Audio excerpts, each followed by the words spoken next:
So tell me about the Mayha crop. Why did Congaree and Penn decide to grow Mayhas?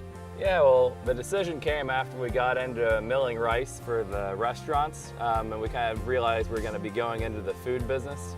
And as a child, down on closer to Plummer Road, my dad had some land, and we started growing Mayhas, and I just remember how great the jelly was.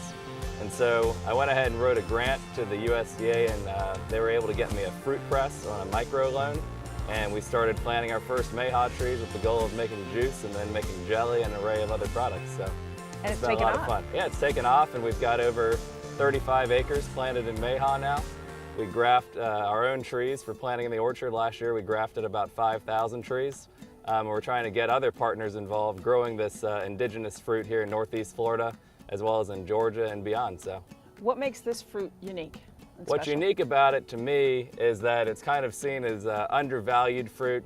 It's got people that are very passionate about it, but they're kind of isolated and in more rural areas along I-10 all the way from here into East Texas. But people that have had it and know it, they love it, you know.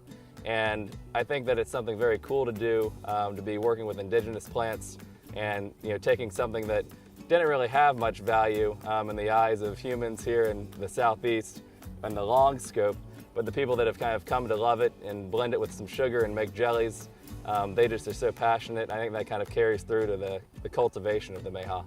And it's called Mayha. Why? Because it's a hawthorn tree and the fruit is called a haw, and it's ripe in the month of May. Now I know it's April because some of the fruits are actually ripe in April and bloom in February, but traditionally your Mayhas are going to be in May. So that one's like really ripe because it's pretty much like falling off the tree. The darker the red color, the riper more ripe they are. it is, Yeah. okay. And the more, they actually are pretty sweet once they get like fully deep red, but they are a very tart fruit, similar to a cranberry.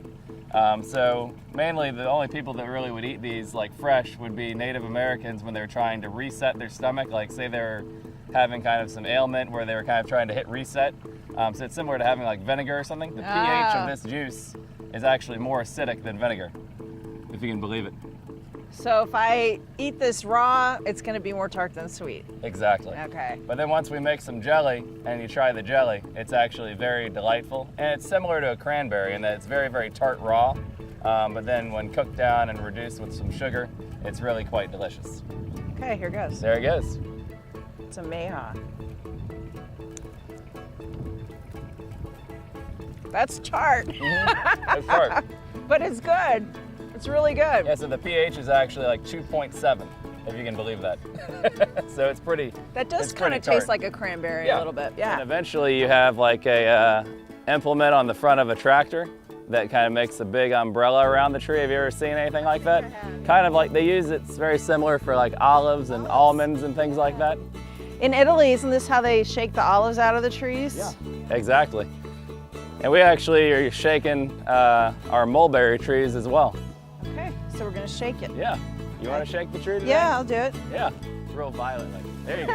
You're doing great. Get out all your aggression. Yeah. It's a good stress reliever. And you want to do more like a short shake instead of rocking the roots too much. Oh, okay. So more like a, yeah, like that. Okay. Exactly.